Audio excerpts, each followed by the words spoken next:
राधे राधे दोस्तों, स्वागत है आप सभी का मेरे YouTube चैनल अमृत भक्ति धारा में। और आज मैं आपके सामने बहुत ही चटपटा, बहुत ही मज़ेदार, बहुत ही न्यारा, अभी तक आपने नहीं सुना होगा, ये गारंटी है। और बहुत प्यारा लोकगीत लेके आई हूँ। और ये उन लड़कियों की तरफ से है जो ससुराल में बहुत प्रताड़ित की जाती हैं, बहुत परेशान की जाती हैं, जो अपना सब कुछ बेस्ट करने के बाद भी उनको है ना प्यार नहीं मिलता है, और उनको कैसे सास ससुर ननद वगैरह सब मिलके परेशान करते हैं। देखिए आज की डेट में जहाँ तक मैं जानती हूँ, अगर शहरों में अगर ऐसा कोई करता है तो लड़कियाँ चुप नहीं रहती हैं। लड़कियाँ बहुत बड़ा मतलब तरह तरह की चीज़ें दे रखी हैं, सुविधा दे रखी है कानून ने, तो उनका यूज़ करती हैं, ज़्यादा ही परेशान हो जाती हैं तब तक। और एक गांव की आपको मैं कहानी सुनाती हूँ कि आज भी कई गाँव में ऐसा किया जाता है और फिर वो लड़की कितने परेशान हो जाती है। तो एक ये लड़की की कहानी है, बहुत गांव में रहती है, उसकी गांव में शादी हुई है और वहाँ उसके ससुराल वाले उसको बहुत परेशान करते हैं। सास तो ताना मारती मारती है, ससुर जी और आग में घी डालते हैं उसके। तो वो बहुत परेशान हो जाती है, सास भी बोल रही है, ससुर भी बोल रहे हैं, ननद भी बोल रही है, देवर भी बोल रहे हैं, बेचारी बहुत परेशान हो जाती है। सब कुछ बेस्ट करती है, सबको खुश करने की कोशिश करती है, लेकिन वो हार जाती है। फिर वो घर छोड़कर अपने मायके चली जाती है। लेकिन उसका पति बहुत अच्छा था, लेकिन वो कहते हैं ना कि पैसा कमाने के लिए दूसरे शहर में गया होता है। गांव में वो परिवार के साथ रह रही थी, तो वो अपने मायके चली जाती है और मायके में जाके कहती है कि भाई मम्मी पापा मैं तो नहीं रह पाऊंगी उस घर में, बहुत परेशान करते हैं वो लोग मुझे। तो भाई ने और माँ बाप ने उसको क्या समझाया कि भाई अब तूने बहुत सह लिया, बहुत कर लिया, तू एक काम कर, घर तो तेरा बिगड़ ही रहा है, तू यहाँ पे आके रहेगी तो तेरा घर बिगड़ ही जाएगा, लेकिन तू एक काम और कर, एक मौका और दे अपने आप को और जा फिर से अपने ससुराल में। और तू है ना, तेरे डंडे में जोर नहीं है, तू एक बार डंडा उठा ले सबके लिए। तो वो बोलती कि मैं डंडा कैसे उठा सकती हूँ, मैं कैसे मार सकती हूँ सास ससुर को, या मैं कैसे कह सकती हूँ, दुनिया वाले क्या कहेंगे। कि तू चुपचाप है ना, तू एक बार टाइट हो जा और तू अपना रंग दिखा दे सबको, एक बार डंडा उठा ले, अगर उसके बाद भी कुछ बात बिगड़ती है तो हम बैठे हैं तेरे लिए, हम तेरा साथ देंगे। तो वो जाती है कि बोलती कि अब बहुत हो गया, सही कह रहे हैं मेरे माँ बाप और मेरे भाई भाभी ने सही समझाया कि बहुत सह लिया मैंने, अब मैं एक बार अपनी कोशिश करके देखती हूँ, घर तो बिगड़ ही जाएगा, अगर या तो सुधर जाएंगे या बिगड़ जाएगा। तो वो एक कोशिश करती है और फिर क्या उनको रंग दिखाती है अपने ससुराल वालों को, देखिएगा। बड़ा मज़ेदार लोकगीत है, बहुत ही अच्छा लगेगा आपको, सुनिएगा पूरा। और देखिए जब वो क्या फिर उसका पति पद में आता है तो वो क्या करती है और कैसे कहते हैं ना कि नाटक करके दिखाती है कि भाई मैंने कुछ नहीं करा और मेरे साथ बहुत कुछ हुआ है। तो सुनिएगा ज़रूर, बहुत ही प्यारा है, बहुत ही चटपटा है और अभी तक शायद आपने नहीं सुना होगा। तो बताइएगा ज़रूर आपको कैसा लगा कमेंट्स करके, क्या ये सही किया उस बहू ने या गलत किया, वो भी बताइएगा। क्योंकि कोई भी बहू ना जानबूझ के घर बिगाड़ना नहीं चाहती, कोई भी अपनी लड़की अपना घर नहीं बिगाड़ना चाहती है। वो शादी करके आती है, अरमानों के साथ आती है, बहुत सारे सपने लेकर आती है। तो लेकिन जब ज़्यादा ही परेशान हो जाती है, जब तलाक तक नौबत आ जाती है कि भाई तलाक लेना है, तो एक बार उसने अपनी कोशिश करी है कि तलाक तो बाद में की बात है, पहले मैं एक कोशिश करके देखती हूँ, या तो सुधर जाएंगे या फिर मैं अपने रास्ते चली जाऊँगी। तो देखिएगा वो क्या करती है। एक गाँव में मज़ेदार बहू ने क्या रंग दिखाया है अपना। और प्लीज़ किसी को भी ये ख़राब लगे तो मन पे मत लीजिएगा। मैंने एक स्टोरी है, एक कहानी है, उसके ऊपर आधारित है ये, तो कोई भी अपने ऊपर ना ले। और किसी को भी दिल दुखे या परेशानी हो तो उसके लिए माफ़ी चाहती हूँ, सुनिएगा। लेकिन बहुत अच्छा गीत है, उन स्पेशल उन लड़कियों के लिए है जो बेचारी बहुत परेशान हो गई हैं अपने ससुराल वालों से, और वो क्या करना चाहिए उनको। सुनो भाई सास बहुन की लड़ाई, सासुल ने रार मचाई। सुनो भाई सास बहुन की लड़ाई, सासुल ने रार मचाई। सुनो भाई सास बहुन की लड़ाई, सासुल ने रार मचाई। देखिए जब सास ताने मारती है और ससुर जी भी आग में घी डालते हैं, तो फिर ससुर जी के साथ वो क्या करती है, सुनिएगा। अरे पहलो डंडा लाए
देवर जी की, देवर भी बहुत परेशान करते थे उसे।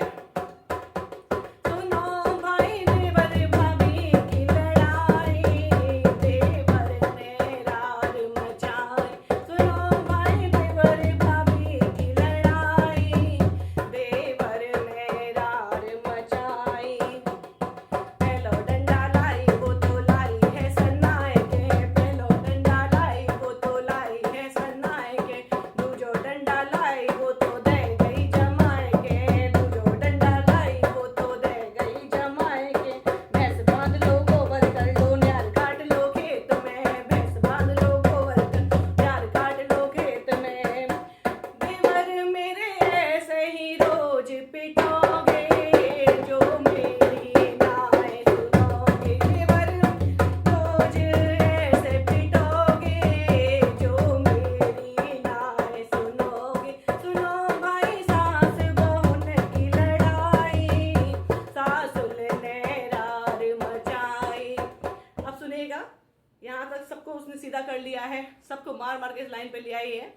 लेकिन अब उसका जो पति था वो ड्यूटी पे से वापस आ जाता है और उसके सामने वो क्या नाटक करती है, वो कितना सीधा बन के दिखाती है कि मैंने कुछ नहीं करा है और इन लोगों ने मुझे बहुत परेशान किया है। तो सुनिएगा अपने पति के सामने वो क्या रंग दिखाती है और किस तरह से अपनी बात छुपाती है और कैसे नाटक करती है।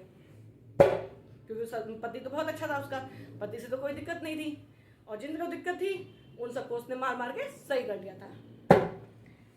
बाहर से मेरे राजा आए लाए थैला हाथ में, बाहर से मेरे राजा आए लाए थैला हाथ में, बाहर से मेरे राजा आए लाए थैला हाथ में, ड्यूटी से मेरे राजा आए थैला लाए हाथ में, ड्यूटी से मेरे राजा आए थैला लाए हाथ में। कौन ने मारी कौन ने पीटी कौन ने मारी ना,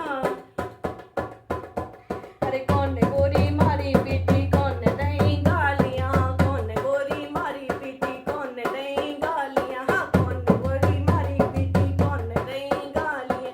सास ने राजा मारी पीटी ससुर ने दई गालियां, सास ने राजा मारी पीटी ससुर ने दई गालियां।